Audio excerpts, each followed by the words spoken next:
Welcome to Feedback, G4TV.com's weekly wrap-up of everything awesome in video games, formerly known as Nightcap, but now it's Feedback. That's the new name. I'm Billy Berghammer, editorial director of gaming for G4TV.com, and our new cast, Mike Delonzo. How's it going? Welcome to the show. Thank you, Billy. Thank you. The manager of new media and editorial for G4TV.com, and fan favorite Dana Vincent has returned to the show. Hi, everybody. Yes. Welcome back. I'm excited to be here. X-Play's interactive producer, and then Sterling McGarvey back again, our senior previews and review editor for G4TV.com. Hi there. I still hate you for drinking awesome beer last week. Apple juice. But it was delicious. This is uncomfortable. I wasn't talking about when you were filming. Oh.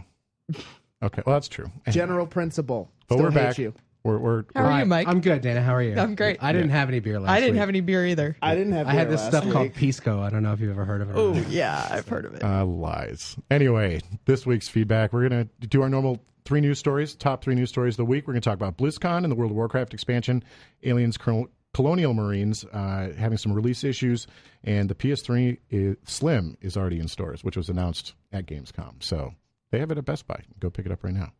And then we're going to talk about this week's reader question, which some poor sap really wants to get into games journalism. No, I think it's a good idea. So we're going to give him some suggestions. And this week's game of the week, playing right behind me, Madden NFL 10. Packers are down 3 points. Look, I'm waiting for the lols in the comments. Lol, Packers suck. I know. Kids. I'm yeah, totally not only that, gonna eat lost it. to the Rams. Totally gonna eat it. The Rams were 1-15 last year, and they're creaming these simulated Packers. At least it's not Detroit. I was about to say, at least it's not the Lions. Go Lions. It's true. So, well, let's start with the news. Sterling? All right. Top story is BlizzCon. Our own Brian Leahy went down to sunny Orange County into the deepest jungles of nerd funk in Anaheim to And skateboarding. Sounds like an intro to a Dolomite movie. Hey, Nerd man, funk. don't mess with no BlizzCon. Nice. Into the deepest jungles of nerd In funk. the deepest jungles of nerd funk to go play WoW Cataclysm. Yeah. And checking out the new Battle.net, which there's been a lot of comparisons to Steam and Xbox Live with the new Battle.net. And Blizzard is kind of teasing at a console project, saying that they're in discussion with different hardware manufacturers about Diablo 3. Excellent. So For a WoW fan, I know you guys aren't big WoW fans, but as somebody that plays WoW, I'm very, very excited for this expansion. And not only, the level cap's going to 85, which is just another 5 levels, which is great. But what they're doing is they're basically rebooting the entire game for everybody. Not only if you do if you get the expansion, but the entire continent, both the first 2 continents that you play in the game are being completely changed. New quests, the world itself is going to be terraformed differently because of this giant world event. And for people that have already played the game, because a lot of people roll different characters, they could play again all the way through it, and it's going to be a completely different experience. So, Well, Go ahead. no, it's okay. No, I insist. No. stop really? this polite I'll crap. just jump in. Okay. Level 85? Yeah. That's like a nugget in the pail, dude. Well, it takes when you get up to the higher levels, that takes a long time. Okay.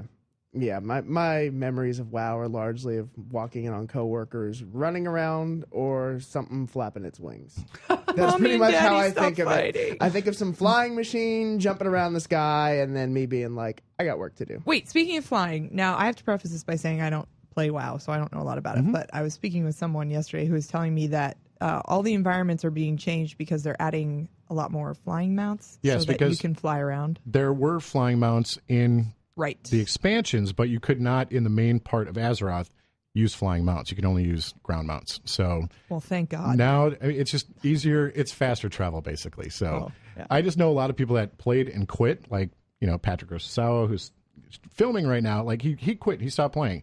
And he saw what Blizzard is doing, and he's like, wow, that's super rad. I want to start playing again. I also hear there's a giant dragon. Just one.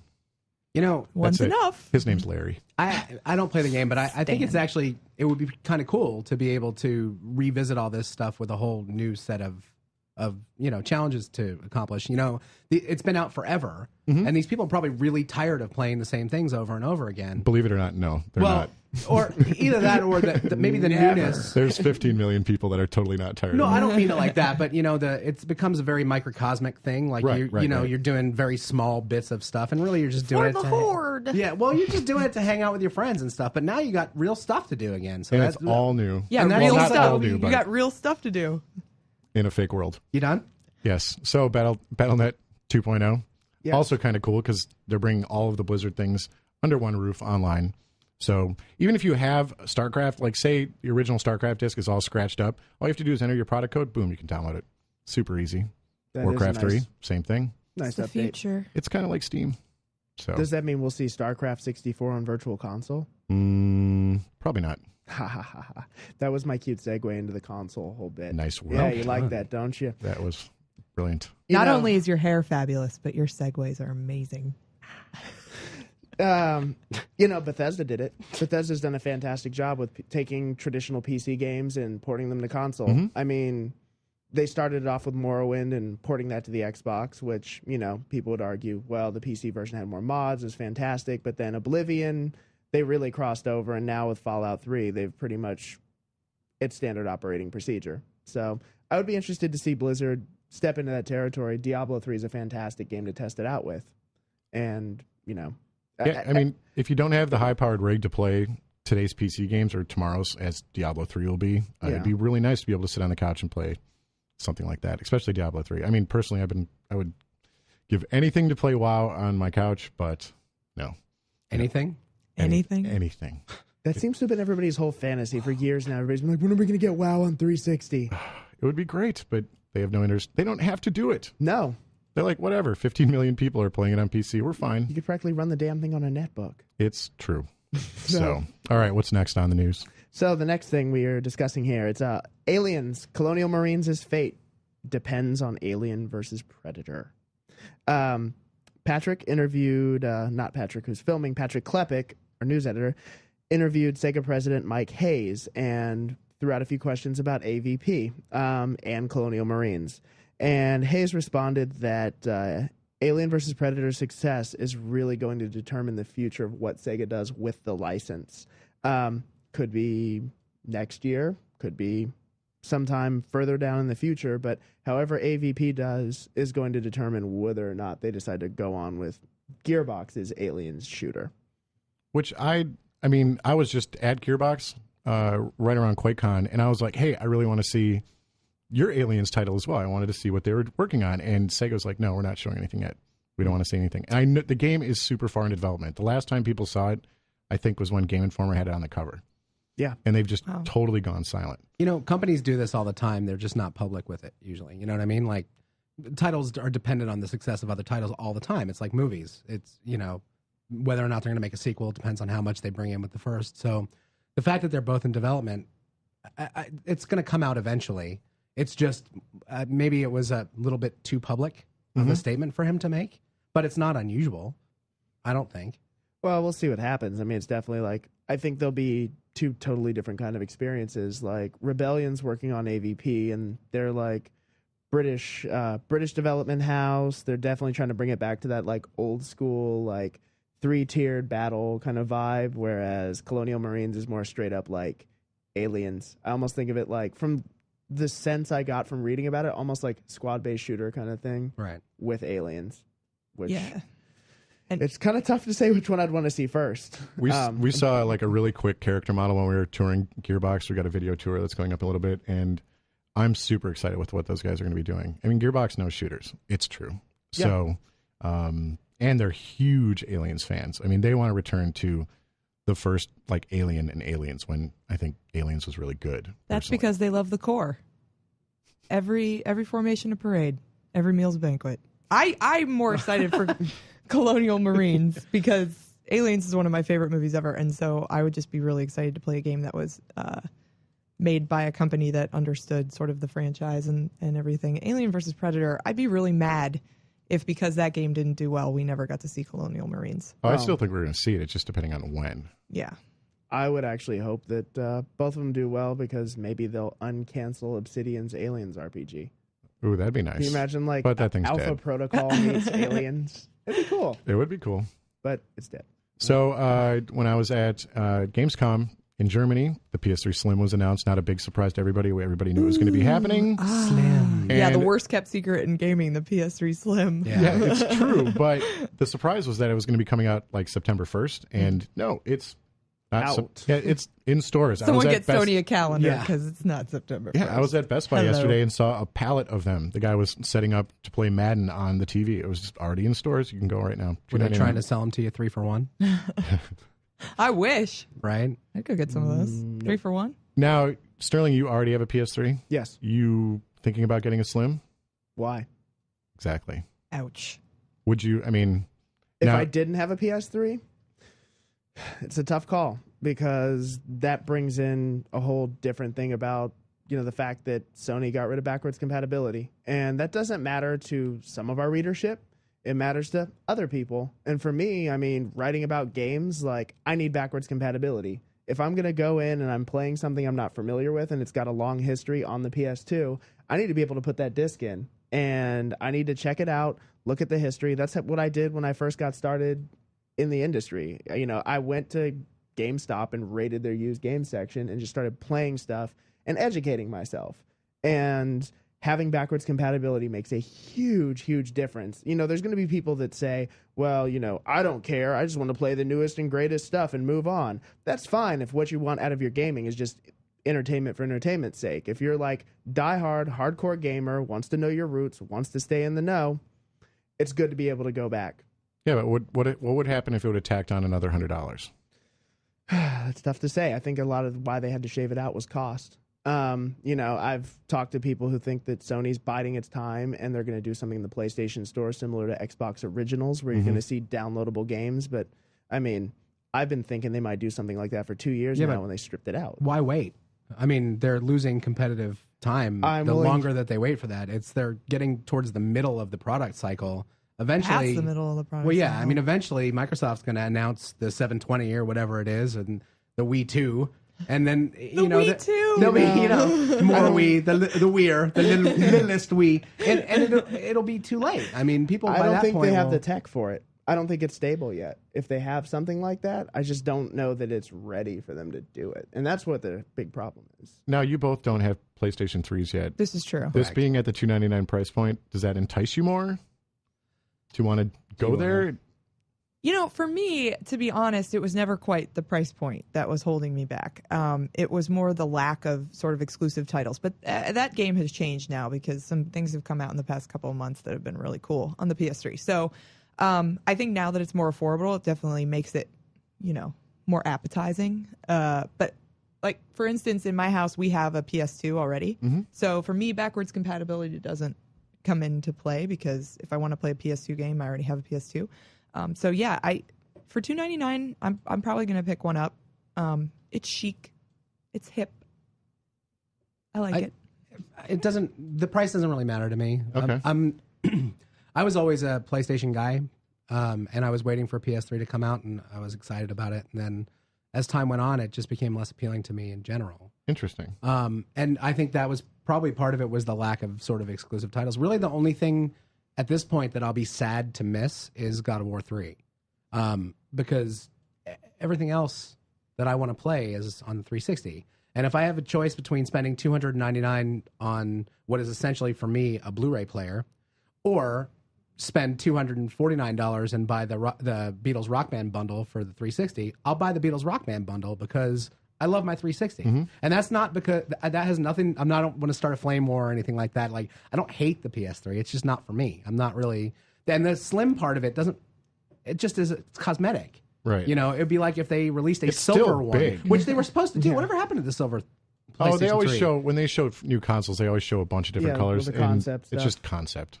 That probably would entice me. I'd pay Silver? a lot of money for I it. like That's a shiny pretty things. silver PlayStation 3. Should have got the gunmetal gray Metal Gear one. Right. Yeah, that thing was I hot. should've. But like God of War, Heavy Rain, Uncharted. I mean, Yeah, there's- Uncharted's the one that I Yeah, want to Uncharted's play. pretty awesome, but I'm actually Killzone, in a unique position to be able Infamous? to. Turismo, Infamous. I have all my friends have it, True. and I work at G4, so if I really want to play it for a couple minutes, I can find a way to do it. All You right. know, But it's interesting that they've released it at $299 because if backwards compatibility is important to you, you could get a Slim and then go to GameStop or somewhere and get a PlayStation 2 for $99. Except that it won't play your games in HD. That's the rub. Well, you can still use component cables, but whatever. It looks terrible. Man. There's the rub. I'm just saying. That's the issue. No, that's an important issue. I'm not going anywhere with mine. Because you can. It's really easy to put a new hard drive in your PlayStation 3, and that was my biggest thing, was that I filled mine up, but I sunk a 320 gig hard drive in it. It was only like $100, super easy to do, and I've got the backwards compatibility, so I'm not going anywhere. You know, I should Plus, I think it's ugly. Yeah. It's ugly. I mean, they're both kind of. And the new logo sucks. Just saying. I don't Tell know. us how you really feel. I'm not really It's holding going to back. sit behind my TV. I'm not sweating it that hard, but I am happy that the price is down because it means more of my friends who wanted both consoles, wanted to play as much stuff as possible, can. And also it means some of these stupid flame wars will die down a little. Yeah, wait till this goes up, and I can just imagine know, the flame wars that are about people, to happen. People are going to think that I'm anti PS3, which I'm really not. Like I said, I always was a PlayStation guy. I really like Sony. I love PlayStation. It's just I don't make that much money. I can't afford to buy 2 consoles and maintain them. I don't believe you. That's why you got to get a job on the side. We'll talk about it after. Yeah. All right, so that is Heard this that week's before. news. So now it's time for this week's reader question. And this week's reader question, it was sent via email. This guy cheated. You're supposed to do it in the feed story, but I thought it was a good question. It's from Zach Palermo. So, Dana? Zach writes, I am a high school senior considering a career in video game journalism. What are some skills that are ideal for this job, and what possible college majors would nicely complement my effort in this field? What do you think, Sterling? Anyone? I believe Samuel Jackson said it best when he said, English, do you speak it? Study English. To be honest, there's too many gamers, not enough writers. Yeah. Amen. I think it's just like people like, I'm sorry, but when I see stuff and your grammar is janky, like basic mechanic construction, using lol as punctuation doesn't help me take you as seriously if you're into it, if you're interested in pursuing this. But, you know, I had this discussion with somebody yesterday, and we were saying that the cool thing is when kids now have so much more access to so many different ways to express themselves than any of us did.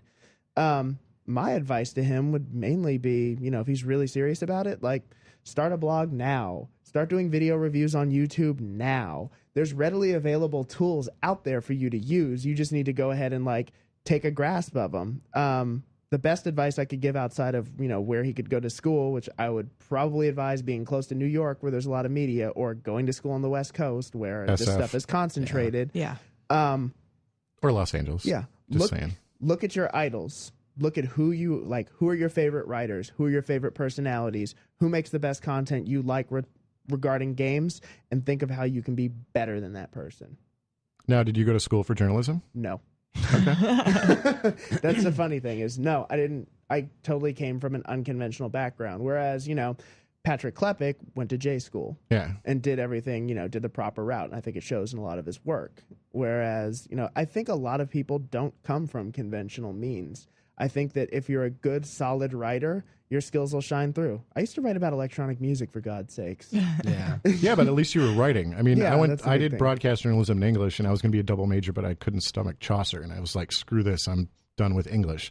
But yeah, I went for radio. I was Now we're going to start a flame war about Chaucer. About Chaucer. Great. Yeah, everybody- Thanks, fine. Billy. Bring it on. Chaucer sucks. Oh, The man. partner's tale, dude. So, whatever. awesome. Totally over it. Chaucer for life, XX. No, but I started my own website, and it was a lot harder back in the day when, you know, you didn't have the whole blogosphere where the tools are all so readily available now. You can start a blog anywhere. It's super easy to do.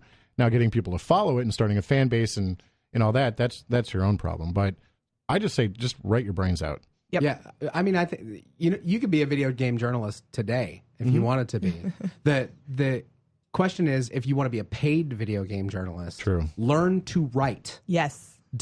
Journalists learn to write, period, and then develop areas of expertise as time goes by. If you're a decent journalist, you can write about anything. You don't need to be an expert at the thing you're writing about. I mean, I have been a freelance journalist in many different arenas that I was not an expert about, but I got paid because I learned to write. And that's really the most important thing. don't, like Sterling said, don't come at it from the perspective of I'm a gamer, I want to be a journalist. Be a journalist and be lucky to be a gamer and get a job that way. But take whatever job you can get, because once you get a journalist job, it's easier to get other ones. Getting your foot in the door is the first thing. Yeah. Be an intern. Swear to God. Yep. Do the internship. Yeah. Take your lumps. I think it's important to remember that you don't necessarily have to major in English or journalism in order to learn it. You have to do it. And so it helps to take a couple classes, like, to learn proper grammar and style. Style is very important. People often forget about that. But being able to put a sentence together is highly underrated, I think, in this society with Twitter and everything. But I digress. I think the most important thing is to be a well-rounded person. So if you want to go to school, it's not necessarily that important that you major in English, but that you major in something that you're interested in that's going to teach you how to think critically. And also, you need to develop some massive people skills, which if you have those, especially in the area of video game journalism, where it tends to attract some of the more introverted of the species, it will put you leaps and bounds ahead of everyone else, because you'll be able to talk to people. And a big part of our jobs is dealing with PR and companies and, trying to sweet talk them into giving us information. Yeah. Just one more thing, because I know you're hungry to move on, but it's work. You have to realize that it's work. That's the other thing. It's not as sexy as it seems when you watch it and you think, oh, I could be Adam Sessler. My job is to get on television and talk about video games all day. It's work. You have to get your reps. You have to go out and you have to write. And you have to write about games that you don't like. You have to do that a lot.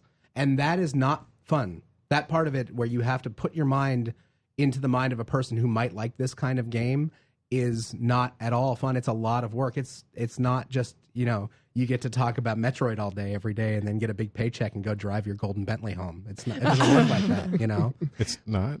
No. Wait, Sorry, what? Billy. Well, not just that. Before we move on to what I know you've been clamoring and chomping at the bit to talk No, about. I actually really like this topic because people- we get this question a lot. Well, no, people want to know, like, somebody came over yesterday. Somebody brought somebody over and they asked, well, what is it like? What do you do all day? And I said, honestly, I spend a lot of time on Outlook. And I spend a lot of time scheduling things. And I spend a lot of time staring at a calendar thinking, oh, God, how am I going to assign enough people to cover this stuff and get it all in a timely fashion? At the point where I'm at in the game, everything is scheduling. There's occasional gaming, but it's mostly scheduling and office Well, it's like stuff. Tetris with times, right? Yep, exactly. I call the job occasionally sexy, because occasionally you get to do sexy things, which is better than never getting to do anything. The exciting, biggest so. misconception is the fact that all we do is sit at our desks and play video games all day long. I can tell you that in the 3.5 years I've been here, I may have spent a total of 6 hours playing video games at work. I play a lot more at home. And one of so. those hours was yesterday, luckily. So, Dana, you would describe it as a butterface job? Yeah, that's pretty much how It's a two-bagger. Oh, you guys. I majored in ethics, history, and public policy when I was in college. Like, it was basically political science, and that has absolutely nothing to do with video games. I just happen to like them. So That's and cool. then Rob gave me a job, so Well, that was really nice hopefully- of him. Well, hopefully we help Zach out a little bit. Just write your brains out and don't be afraid to fail. Yep. Yeah. So. Yeah. That's about the way we can go. So, moving to this week's game of the week, which I'm very excited to talk about. Did the Packers win? Did anybody follow? You got that, Madden? I don't think actually the Packers did won. lose. They lost at the They end. lost to the Rams. Now everybody. the upset Rams to have watch moved the on to the Rams 49ers. tiny Niners. Yeah. It's This, the St. Louis Rams versus the San Francisco It's a 49ers. barn In the burner. game, someone must win. Yeah, exactly. This is what's called the penalty game of the week. Well, shocker, this game of the week is from EA Tiburon and EA Sports, Madden NFL 10.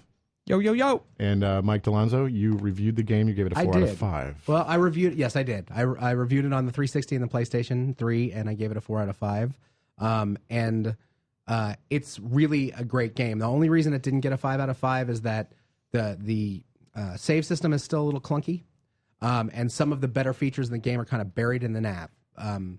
But other than that, it's pretty flawless. Like, they've gotten rid of a lot of the things that have sort of clunked up the game over the last few years. The playmaker icons are not there anymore. The woeful quarterback vision cone of silence is no longer there. But those are the yearly Cone of shame. Those are the yearly things that they're like, this is our new thing. And then Right. Well, they do it have a new failed, thing so this we year, got and rid of it. this year's new thing did not fail at all, which is this sort of a gang. It's called ProTac. It's a gang tackling thing that more. You're tempting me, but I'm not going to go there. That's it. Your mic is gone. Oops. I'm sorry. It's a game tackling that. Go on. Sorry. Well, instead of you being hit by one person and immediately depleted, you can, if you are like Brandon Jacobs, who is somebody of size, you can carry up to seven guys with you, and it makes the running game or the yards after catch a little bit more realistic. That's yak. By the way. Yak, yeah. The yak. It really helps kickoff and punt returns. I've seen. Yeah, it does. It does, and it looks fantastic. It really does look fantastic. I mean, at this point, it's almost exactly the same as watching a football game. I was reviewing the game, and my wife walked in and said something about not knowing that the preseason had started, and I said, "No, this is Madden." It took like a second for her to realize that it was a video game. It's really that beautiful. Madden's gone for the most part, and except for the ghostly Ask Madden feature, which is oddly atrocious. Inappropriate. And there's no voice. Yeah, well, there used to be a voice. No, he does. Oh, really? Yeah. It didn't when I tried it out last Oh time. no, it worked just fine. But his calls are completely wrong.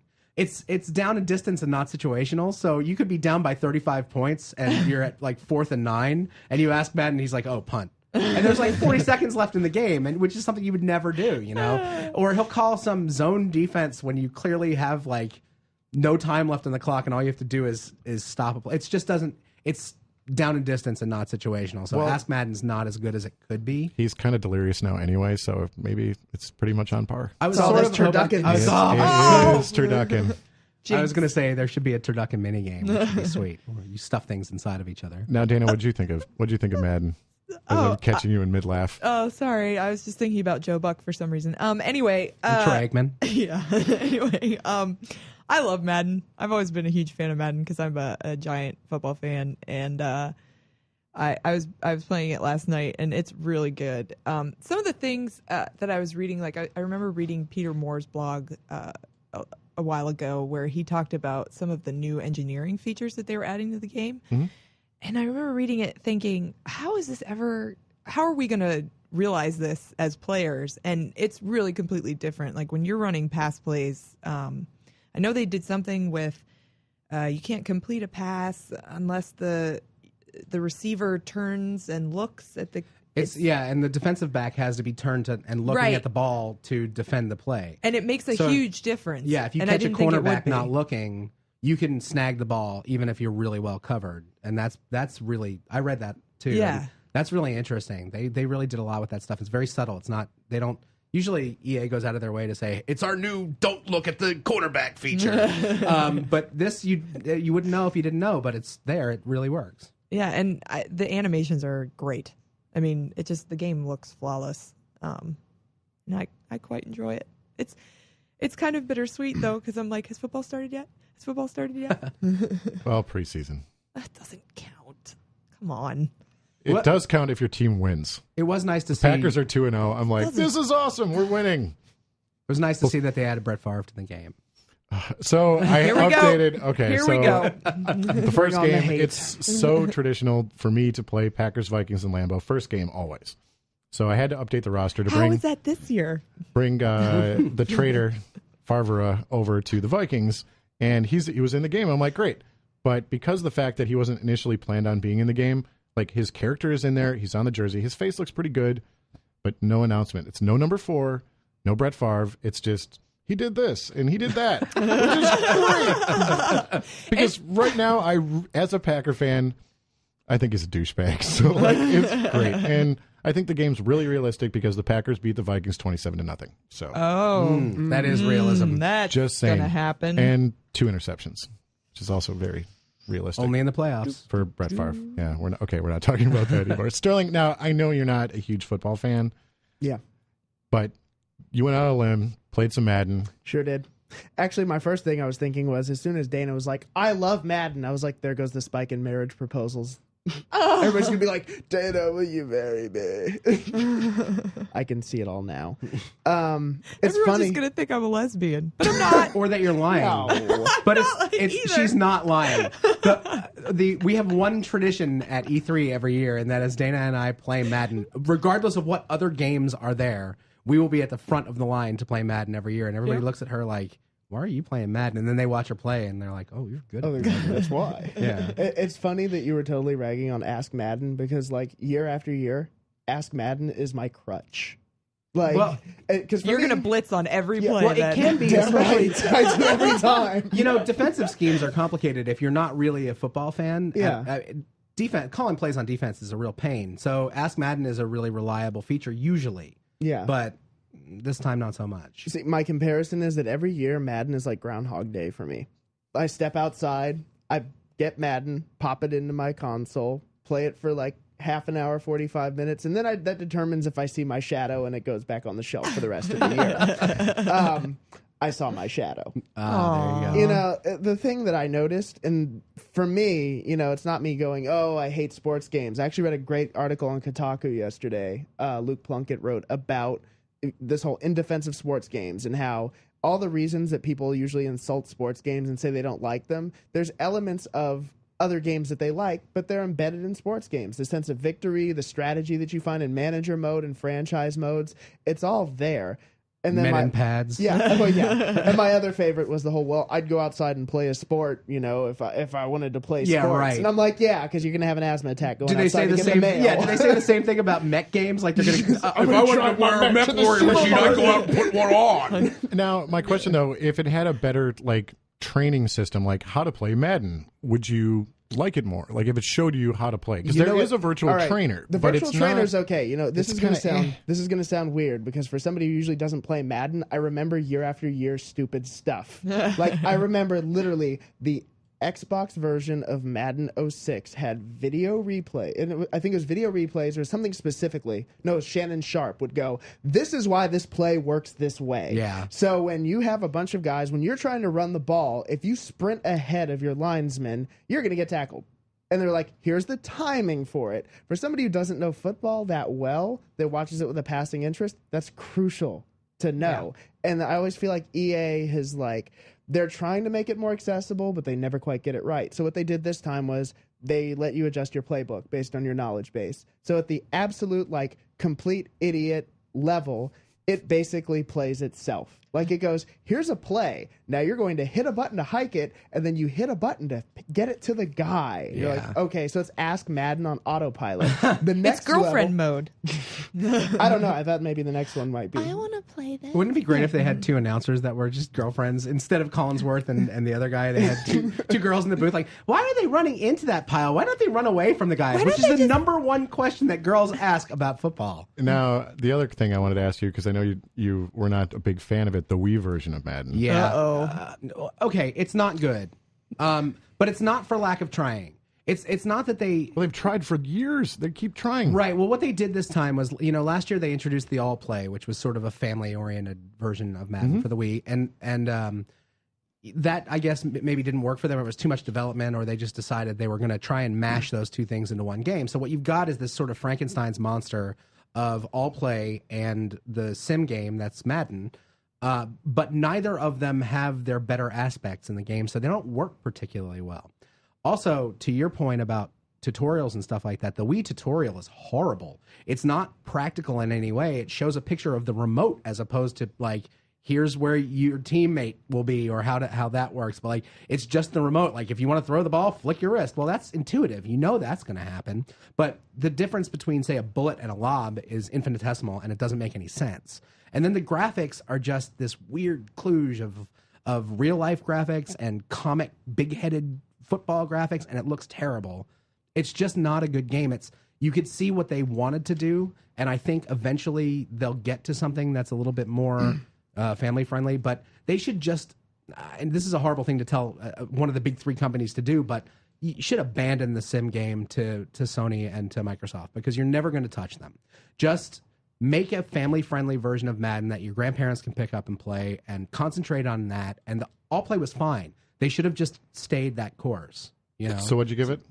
I give it a 2 out of 5. And Madden NFL 10 for the 360 and PS3, a 4 out of 5. So I give football a 5 out of 5. word, I'm with you. So no, I liked it. I thought it was great. So it was good. It was a good game of the week. So. You know, one thing I will say, Mike, I'll be curious to see what Tecmo does with Family Fun Football. I want to see the influence, because EA, like what they did with FIFA, I think they curbed a lot of stuff from what they saw Pro Evolution doing on Wii, and I could totally see EA looking at what Tecmo is going to do with like basically Tecmo Bowl on the Wii, which is what it is without a license, and saying that was pretty good. Let's totally use that. Yeah, but next I'm year's wondering game. if they wouldn't get more mileage out of just putting the 8-bit Tecmo Bowl on the Wii because everybody loved that game. They do. They have it on was virtual. great. It's on It's on virtual Bo Virtual Jackson. console. There you go. I want more Bo Bo Jackson's Jackson. football. How about That Joe is what Montana's I football? am missing want in my sports life. talk. Is some Bo Jackson. Well, time you guys must have to dust off your old consoles because that ain't gonna happen. So, Yeah. but anyway, that's it for this week's show. Sterling, Dana, Mike, thank you very much for coming by. The feedback. I'm not Thanks used for to having us, Billy. Thank you for having us It's on. been fantastic. Oh, I'm, yeah, radio show. I'm not Now used what are we to, going to the go new do? name yet, Wrestle? but we're going to be back next week with an all new feedback, and then next weekend we're going to Like you be guys. live taping at PAX, which is going to be really awesome. Adam, What Morgan, you mean we, paleface? Well, okay, Sterling will be there. Patrick Klepek, also Adam, Morgan. Well, that sounds like a lot of fun. Yeah, Enjoy it sure that. does. Okay, I heard and Seattle's Mike beautiful Dunn. this time of year. But anyway, it's almost the weekend, so go play something and have a good weekend.